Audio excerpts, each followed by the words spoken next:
N'ayez pas peur, c'est la peur qui tue. Avec moi, regardez, moi, je vais bien, je vais parfaitement bien. Et vous, mais laissez-moi passer.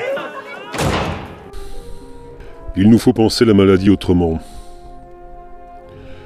Les virus n'ont pas d'existence réelle. Ce que les scientifiques prennent pour des virus sont nos propres microzymas.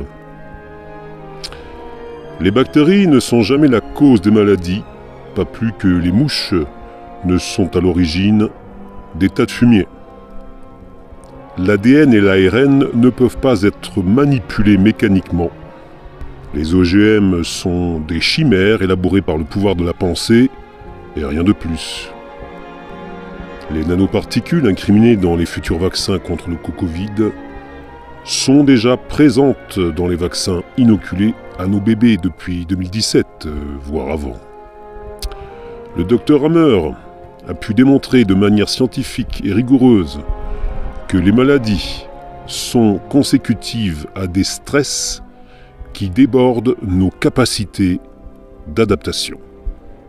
L'épidémie de ce printemps est la résultante du mécontentement de la population planétaire face aux dérives capitalistes de notre société et l'utilisation abusive des forces de l'ordre.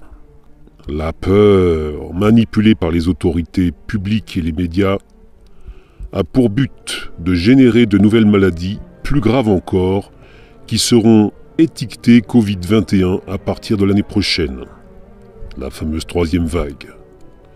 La finalité des élites mondialistes est de réduire drastiquement la population, et les pénuries qu'ils ont programmées vont majorer la gravité de sa maladie en générant des carences massives en vitamines, comme à l'occasion des guerres.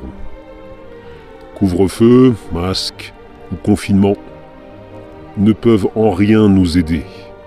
L'exemple de la Suède en est la preuve. Ce qui est essentiel est d'éviter les carences en vitamines, de se connecter à notre dimension spirituelle et de sortir de la peur. Quant à savoir qui a fait le coup, chacun y va de son petit fantasme. Qui t'est payé pour faire ça? C'est le gouvernement, hein, pour faire crever les ouvriers? Il a pris 10 roues que c'est le choléra. C'est la faute des tanneurs, des curés, des juifs. Personnellement, je parierais plutôt pour les Chinois du FBI. C'est un mécanisme psychique de survie qui consiste à localiser la source du problème, ou du moins à essayer. Ça les occupe. Le souci, c'est qu'avec le mécanisme de la phobie, on nage en plein imaginaire. On a recours, faute de mieux, à la projection, à l'imaginaire, et ça prend des proportions pas possibles. L'affect dominant, c'est la peur, et au bout d'un moment, ça finit par faire encore plus de dégâts. Ils se dénoncent les uns les autres. Et là, tenez, dans la même famille. Quelle misère. Cette proximité permanente avec la mort, elle fait que le désir, l'éros, est exacerbé. L'éros, c'est Thanatos. L'un est fort, l'autre est fort aussi. Dans cette histoire, les gens ils savent pas s'ils vont mourir aujourd'hui ou demain. Alors les occasions qui passent, il faut pas les louper. Ça, mes amis, c'est une autre maladie, la maladie d'amour. Elle court, et tant mieux pour elle.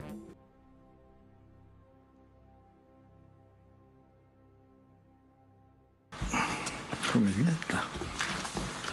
C'est ce qu'on appelle une épreuve. Je te trouve un peu nerveuse. Ça y est, c'est bon?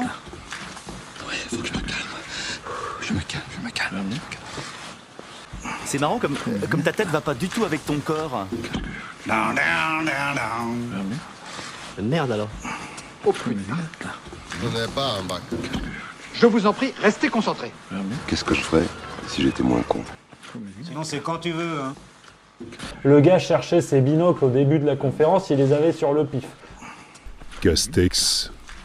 Mais c'est moisi comme nom, ça.